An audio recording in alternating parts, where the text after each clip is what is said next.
সুপ্রিয় দর্শক, আসসালামু আলাইকুম। সবাইকে স্বাগত জানাচ্ছি আজকে গুরুত্বপূর্ণ সংবাদে। প্রথমেই জানিয়ে দিচ্ছি সংবাদ শিরোনাম, পরে বিস্তারিত। লক্ষ্মীপুরে জামায়াত বিএনপির সংঘর্ষ, আহত ১৫।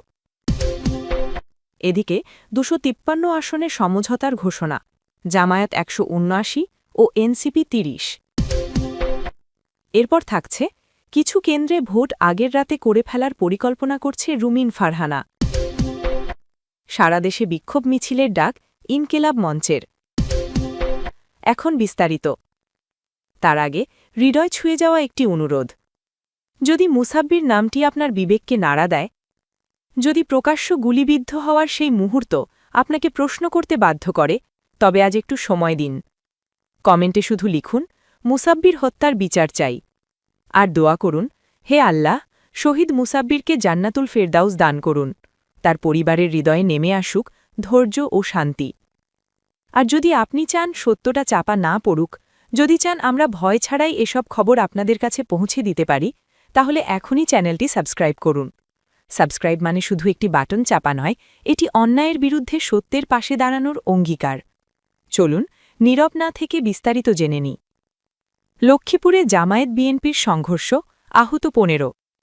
লক্ষ্মীপুরে জামায়াত ও বিএনপির মধ্যে পাল্টাপাল্টি হামলার অভিযোগ উঠেছে। এ ঘটনায় উভয় পক্ষের অন্তত ১৫ জন আহত হয়েছেন। বৃহস্পতিবার ২৫শে জানুয়ারি সদর উপজেলার চরশাহী ইউনিয়নের বটতলা গ্রামে এ সংঘর্ষের ঘটনা ঘটে। ঘটনার পরপরই এলাকায় উত্তেজনা ছড়িয়ে পড়ে এবং পরিস্থিতি নিয়ন্ত্রণে পুলিশ সতর্ক অবস্থান নেয়। আহতদের মধ্যে দুই দলেরই নেতাকর্মী রয়েছেন। ইউনিয়ন জামায়াতের যুব বিভাগের সেক্রেটারি আব্দুর রহমান, ৪ নম্বর ওয়ার্ড জামায়াতের সভাপতি হেজবুল্লাহ সোহেল, ইউনিয়ন যুব বিভাগের সহসভাপতি সাকিব হোসেন, শ্রমিক কল্যাণ ফেডারেশনের নেতা এমরান হোসেন এবং ১ নম্বর ওয়ার্ড জামায়াতের সেক্রেটারি শাহাদাত হোসেন খোকন সহ দলটির আরও কয়েকজন নেতাকর্মী আহত হন। জামায়াতের পক্ষ থেকে অভিযোগ করা হয়, ইউনিয়নের বটতলা গ্রামে পূর্বঘোষিত নারী সভা চলাকালীন বিএনপির নেতাকর্মীরা সেখানে এসে অতর্কিত হামলা চালায়। এতে জামায়াতের অন্তত ১০ থেকে ১২ জন নেতাকর্মী আহত হন। হামলার সময় লাঠিসোঁটা ব্যবহার করা হয়েছে বলেও অভিযোগ করা হয়। অন্যদিকে বিএনপির পক্ষ থেকে সম্পূর্ণ ভিন্ন অভিযোগ তুলে ধরা হয়েছে। বিএনপি নেতা সাইফুজ্জামান শরীফ বলেন, চরশাহী ইউনিয়নে তাদের একটি পূর্ব নির্ধারিত কর্মসূচি চলছিল। এ সময় কয়েকজন স্থানীয় নারী অভিযোগ করেন, টিসিবির মালামাল দেওয়ার কথা বলে তাদের কাছ থেকে ভোটার আইডির কপি এবং ২০ টাকা করে নেওয়া হচ্ছে। বিষয়টি যাচাই করতে গেলে জামায়াতের নেতাকর্মীরা বিএনপির কর্মীদের ওপর হামলা চালায়। এতে তাদের অন্তত ৪ জন আহত হন বলে দাবি করেন তিনি। সংঘর্ষে আহতদের মধ্যে ৮ জনকে লক্ষ্মীপুর সদর হাসপাতালে ভর্তি করা হয়েছে। তাদের চিকিৎসা দেওয়া হচ্ছে। সম্ভাব্য অপ্রীতিকর পরিস্থিতি এড়াতে সদর হাসপাতালে অতিরিক্ত পুলিশ মোতায়েন করা হয়েছে। চন্দ্রগঞ্জ থানার অফিসার ইনচার্জ মোহাম্মদ মোর্শেদ আলম বলেন, ঘটনার খবর পেয়ে পুলিশ ঘটনাস্থলে পাঠানো হয়েছে। বর্তমানে পরিস্থিতি নিয়ন্ত্রণে রয়েছে এবং এলাকায় পুলিশি নজরদারি বাড়ানো হয়েছে। এ বিষয়ে তদন্ত করে প্রয়োজনীয় আইনগত ব্যবস্থা নেওয়া হবে বলেও তিনি জানান। এদিকে ২৫৩ আসনে সমঝোতার ঘোষণা, জামায়াত ১৭৯ ও এনসিপি ৩০। আগামী ত্রয়োদশ জাতীয় সংসদ নির্বাচনকে সামনে রেখে বড় চমক দিল ১১ দলীয় নির্বাচনী ঐক্য। দীর্ঘদিনের আলোচনা, দেনদরবার ও সমঝোতার নাটকীয় পর্ব শেষে ২৫৩টি আসনে প্রার্থী ঘোষণা করা হয়েছে। এই ঘোষণার মধ্য দিয়ে নির্বাচন পূর্ব রাজনীতিতে নতুন মেরুকরণের স্পষ্ট বার্তা গেল বলে মনে করছেন বিশ্লেষকরা। বৃহস্পতিবার ১৫ জানুয়ারি রাত ৮টায় রাজধানীর ডিপ্লোমা ইঞ্জিনিয়ার্স ইনস্টিটিউটে আয়োজিত এক সংবাদ সম্মেলনে জোটের পক্ষ থেকে আসন সমঝোতার ঘোষণা দেন বাংলাদেশ জামায়াতে ইসলামীর নায়েবে আমির সৈয়দ আবদুল্লাহ মোহাম্মদ তাহের। ঘোষণায় বলা হয়, এই জোটের আওতায় বাংলাদেশ জামায়াতে ইসলামী পাচ্ছে ১৭৯টি আসন, জাতীয় নাগরিক পার্টি পাচ্ছে ৩০টি আসন, পাশাপাশি Bangladesh Khelafat Majlis, LDP, AB party, Nezami ইসলাম পার্টি ও বাংলাদেশ ডেভেলপমেন্ট পার্টি সহ অন্যান্য শরিকদের মধ্যেও আসন বণ্টন সম্পন্ন হয়েছে।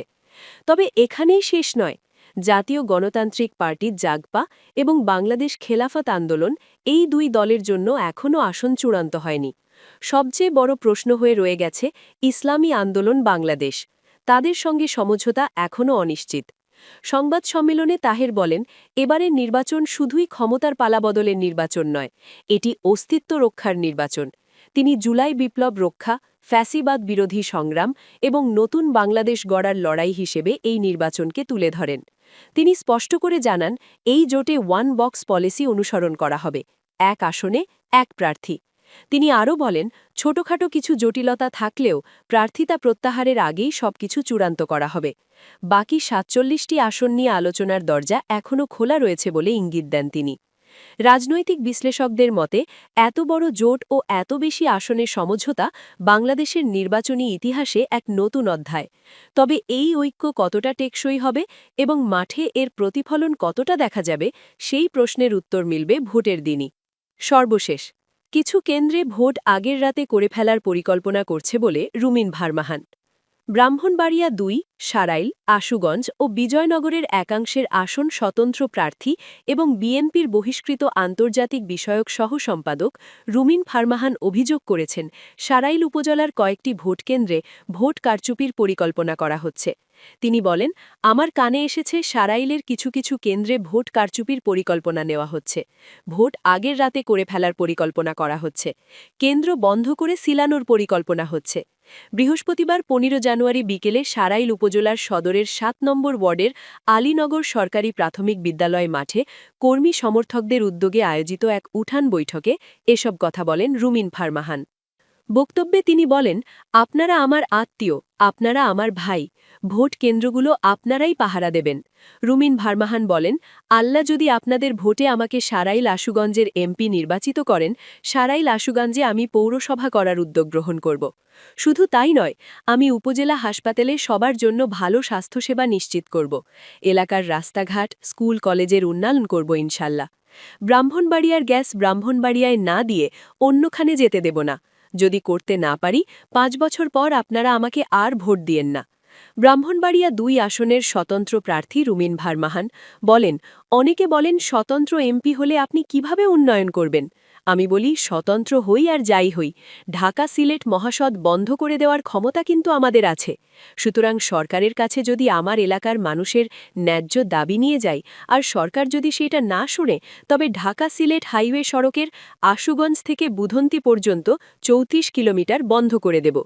এই আসনের ভোটারদের উদ্দেশ্যে রুমিন ফারমাহান বলেন, আমার অসুস্থ মাকে ঢাকায় আল্লাহর হাওয়ালা করে রেখে আসছি।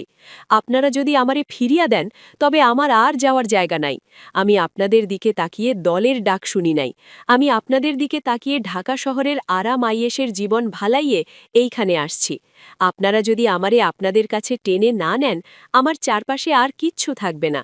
আগামী ১২ তারিখ পর্যন্ত আপনারা আমার ভোটের আমানতকারী হবেন। আমার ভোটের জিম্মা আমি আপনাদের হাতে দিলাম। ব্রাহ্মণবাড়িয়া ২ আসনে বিএনপি জোটের শরিক জমিয়েতে উলামায়ে ইসলাম বাংলাদেশের কেন্দ্রীয় কমিটির সভাপতি মাওলানা জুনায়েদ আল হাবিবকে প্রার্থী ঘোষণা করা হয়েছে। রুমিন ফারমাহান এই আসন থেকে স্বতন্ত্র প্রার্থী হয়েছেন। গত ৩০ ডিসেম্বর তাকে বিএনপি থেকে বহিষ্কার করা হয়।